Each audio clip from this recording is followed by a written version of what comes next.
Hi, I'm Barb Sackel, and this is the first video in my series of beginning quilting. This video is a description of basic quilting tools, perfect for the new sewer. Now you will know exactly what tools you need to start off your quilting journey. This video series is made possible by quiltwoman.com. The company's owner is Nancy Dill, and they are located in Holly, New York. Quiltwoman.com is a publishing, marketing, and distribution company for independent designers. First tool of choice is, of course, the sewing machine. My choice in sewing machine is the Juki TL 2010 Quilting. It is a single stitch machine that allows you to have either go fast or slow. It also has a big bed, great for quilting your quilts. The nice thing about it is it has a thread cutter on the foot pedal. So now your quilts will never have a messy back. You'll never have the threads showing through the white fabric. Another reason I like it, it has the perfect scant 1/4 inch. And we'll talk more about the 1/4 inch on the next video, which is the perfect 1/4 inch seam allowance. Next tools you have to go into is your rotary cutter, mat, and rulers. I prefer all of them by Olfa. Now Olfa offers many rotary cutters in different sizes, in different ways to hold them. Good for left-handers and right-handers. I like the 45 millimeters for general cutting, and I like the 60 millimeters for layer cutting. I can cut up to 8 layers of fabric with this cutter. Of course you need the mat. The choice is usually to buy a large one. That'll take care of all your needs. That's 24 by 36 inches. Remember, the Olfa is the green mat. This is the best self-healing mat on the market. If you have other brands, you will notice cut marks in your mat. And all those cut marks mean you're dulling your blade. So try to stay with Olfa and you'll keep your blades longer.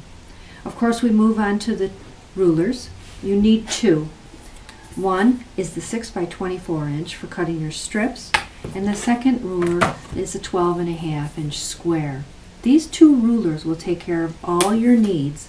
However, if you want to expand on your rulers, go ahead and look into the smaller pieces, 9.5 inch square, 6.5 inch square, or the rectangle pieces. I consider these rulers to pamper yourself. And they come in handy, but the 2 rulers you mostly need are just the 2 large ones.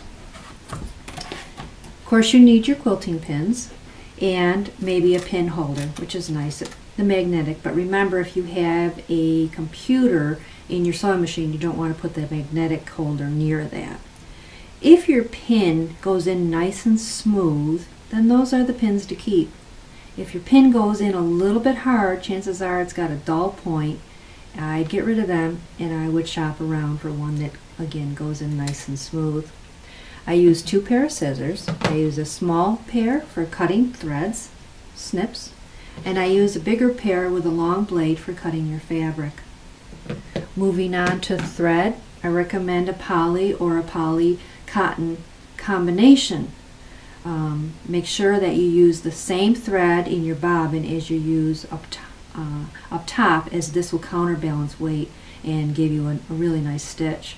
Threads to stay away from are rayon, silk, and the hand quilting. Those are different consistencies and weights, and they don't always work so well with your cottons. So you choose a thread that works best for your machine. Of course, you need your sewing machine needles, and your sewing machine comes with needles, but if you run out, I recommend just a top stitch, and that would be a top stitch 80. Of course, you need a seam ripper. This is going to be your very best friend. If you can, purchase a walking foot for your sewing machine. This will be great for, especially when you do your attaching your bindings, but it's also great for layers. It's if you want to work in flannel, it helps for that too. So walking foot is very beneficial for giving you not as much puckered or a pushing look. Of course, you need your iron and your ironing board. And one other thing is, when you have all your tools in place, label them, because when you go to classes and retreats you tend to get them mixed up with others. So you want to label everything you have, either with an address label or just write your name right on it. So those are the basic quilting tools that I recommend for a beginner quilter. And as you grow more in your journey, then of course your tools are going to expand too. Thank you for joining me.